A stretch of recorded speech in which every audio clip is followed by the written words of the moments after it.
Last night, we had football action last night. Monday Night Football. Jeff, Neek, Dan, get over here. TJ Watt and the Steelers looking to get it done. They'd won 21 straight home games on Monday Night Football dating back to 1992. Picked this up in the third quarter. This game was tied at 9, and then Calvin Austin III is going to untie it on special teams. Oh, yeah, this is great. The Steelers are playing well in all three phases. In this one, a nice deep punt. Returners love that. Get to the edge.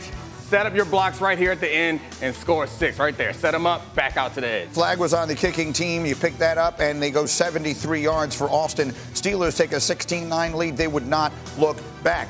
Jeff, we've seen good things from Russell Wilson, and here's a nice catch by Van Jefferson. Yeah, a little back shoulder throw, let the receiver come back and make you right again. This is what the Steelers offense was hoping for. Some shots down the field, let your receivers look good. Thumbs up to you, too, baby. That's my team. And then it's Austin again, Neek. 3rd and 8. This is his second touchdown of the night. Jeff, Russ was putting his foot in it last night, dropping those teardrop moon balls right on target. Ensuing Giants drive. They're not giving up, still in the game. Early fourth quarter, that's Tyrone Tracy Jr. Minka's not going to get him. So they get the touchdown, and now they're going for the 2. And what the actual heck? You see that line of people, Greeny? The line of people with all white jerseys? The ones across from you have to actually touch. I think Highsmith had on an invisibility. You can't just run through. So they're all just watching the snap, right? Yeah. So he got through that.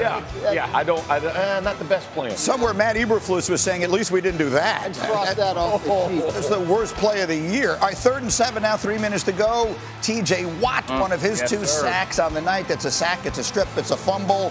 And the Steelers take over. Giants would get one more chance. 42 seconds remaining. It's a one-possession game. And overthrow.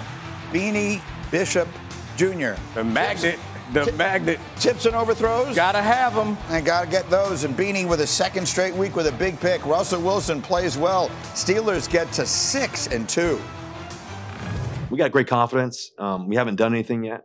You know, we're obviously sitting here at 6-2, which is a great thing, but it doesn't mean anything.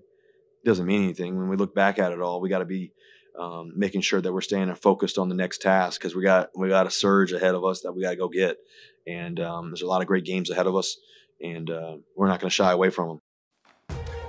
Well, so here's the reality of it. They've got a very, very difficult schedule. Mike Tomlin and the Steelers get to this point. They're at their bye. And then look what they've got left. They have all of their division games. They have the Commanders. They have the Eagles. They have the defending champion Chiefs on the schedule. So there's a couple of different ways we can look at this. Let's start with the overwhelmingly positive one. Okay. They came into the season with an injured quarterback, every question mark in the world, and no one giving them a chance. They get to their bye with both quarterbacks having played pretty well and 6-2. Mike Tomlin has got to be delighted. To the extent that a head coach can be delighted in the middle of a season, I think, yeah, he probably is. You saw the thumbs up to the camera. Yes, it's gone extremely well for the Steelers. Russell Wilson says a lot of words, but some of what he says is right. Like, they have a lot ahead of them. It's good that they're not going to shy away from the games. If they were to not show up for the games, I think that would be highly controversial. How does it hold up is the question. Russell Wilson has looked good against the New York teams, which are, both 2-6. You have to beat them.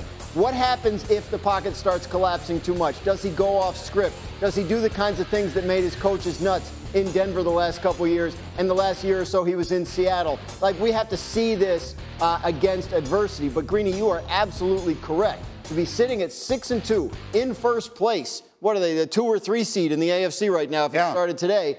They have to be over the moon. And so considering that, this feels like a really weird question, but it is the one that jumps to my mind. Are they good? Yeah. Are the Steelers really good? No, I think the Steelers are good. And I think the scary part is what Dan was pointing out is when the game goes off of script. Right now, we've seen the best possible situation where their defense is playing well. Their receivers are making tough contested catches. They had one-handed catches from Freiermuth a week ago. These things are going well. The question is the difference between this team and the way that we think about teams like Baltimore or teams like Buffalo or like the Chiefs is that there are going to be games when you don't get all the support. And when Russ breaks structure, will it be beneficial? It used to be when he was in Seattle, but in recent history, when he starts to break structure and do his own thing, it gets ugly, and that's the question. Yeah, if you're the Steelers, you're very excited because two things. Russ has pushed the ball down the field, and they've been successful with that. Their run game has really come alive. They average over their two running backs averaged over 5 yards a clip last night, which is a massive show for those guys. And you think this is an O-line that's been decimated by injury. And so as they're, I don't think the same offensive line has started the entire season, right? And so as this thing is progressing, you're getting better at all phases of the game. This is a defensive-led team. Make no mistake. The difference between the Ravens and the Steelers is the Ravens want to beat you with offense. The Steelers want to beat you with defense. It's which one of those teams shows up in the big games and the big moments and closes games out. And I think if you are going to stay with Russell Wilson, you're going to have to run the ball like this, like in a traditional sort of way, right? Because Justin Fields will help your run game if you're in a situation where you're going to go off script, and he can offer more in that respect, whereas Russell Wilson's going to have to stay within the scheme. I want to ask you to do something that I know reporters hate to do. Guess. Have we seen the last of Justin Fields this year? I'm not going to say that. No, he was the third quarterback last night, but it's because his hamstring was hurt. Like, I think he's still a part of their plans. I do think there are going to be games ultimately where both of them play. Yeah, I definitely think they put him back in. If things get ugly in one game, they'll put him in for a spark because he does add that extra running ability to have big plays. So, yeah, we'll see him again this season. It might be a nice change of pace. But does that mean in a package, or no, I'm talking about being the quarterback? My guess is that Russ is going to struggle in the game, and they're going to say, well, we'll see what we got here. I just don't see Tomlin that way. I see Tomlin as having maybe a package. I don't know that they make a full scale. Here's the thing. If Justin Fields gets in the game and pushes the ball down the field and is not as risk-averse, it may change opinion from what they have shown so far. And I love Justin Fields, and but what they've shown, they're much more explosive with Russell Wilson than with Justin Fields. That's what they're going to go with. Look how right he's been. A lot of hits there. All right, the game is called What Does D. Fox Say? If I were to say the 7-0 Chiefs are going to go undefeated this season, what would D. Fox say? I'd say no. I mean, they're a really good team with a great defense. They'll get beat at some point along the way. They keep playing these close games with these teams. And also, I don't think it's that important to them to go undefeated. They want to win a third championship. Have to sit some starters at some point. They're gonna. I think if they get a chance to, they will sit some starters. That's what they do. That's where you know it won't happen, because Andy Reid has a history of this. When they clinch the 1 seed, he doesn't play people. Look, you were on a team that did this once. You had a chance to go undefeated, and your team made the conscious decision not to do it. Still hate it. Still hate it. Me and Bill Pulley and I still disagree vehemently. It was a terrible decision. I was talking to Brewski about it just the other day, about how much the Patriots wanted the perfect season that year. So if they put themselves in a position, the reason to have the conversation is because the schedule is favorable, right? We're talking about all these teams that have hard schedules. The Chiefs have a lot of winnable games coming up. Take a look. Yeah, the schedule's favorable, and they are the best team, so they're probably going to be favored. But the Chiefs always have a game where, like, they lose to somebody like the Colts, and you're like, how'd that happen, right? Exactly. Like so by the Colts, that's a good thing. You can't look and say they're going to lose this game or that, but I mean, like, here's the difference. Let me say this, though, the difference, and where my head would be this season. Three-peat versus undefeated, give me that three-peat. That's true. That's the different conversation. If you were on the team, you want both. I want it all. Yeah, but if I'm Andy Reid making that decision, three-peat is pretty. They're not like super. Like, I have a good Chiefs fan friend who said to me the other day, they're not in their style points era. And they're absolutely correct. Yeah, like that. That's true. That's well played. They got to get that together. Next one for you, Dominique. If I were to say the Ravens defense is going to cost Lamar Jackson a Super Bowl ring, what does D. Fox say? Yeah, I would say no. I mean, the Ravens defense was surprisingly bad, but they dropped a lot of interceptions.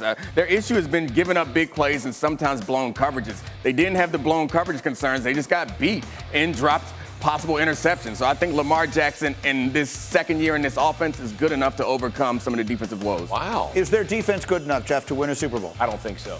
I think that's going to be the Achilles heel. I mean, I think when you look at this team, you can't, and it's always at the end of the fourth quarter, right? Whether it's the Raiders game, now this game, it's like they got to. So hard. I mean, they don't have a good enough pass rusher at this point, which is a big problem. Closer. But it's so hard when you look at that team. They have Roquan and Kyle Hamilton. They just have, and Van Noy is playing well. They have so many good players, but it's not translating. Hamilton had one right in the meat, right in the hook. Humphrey when he's healthy.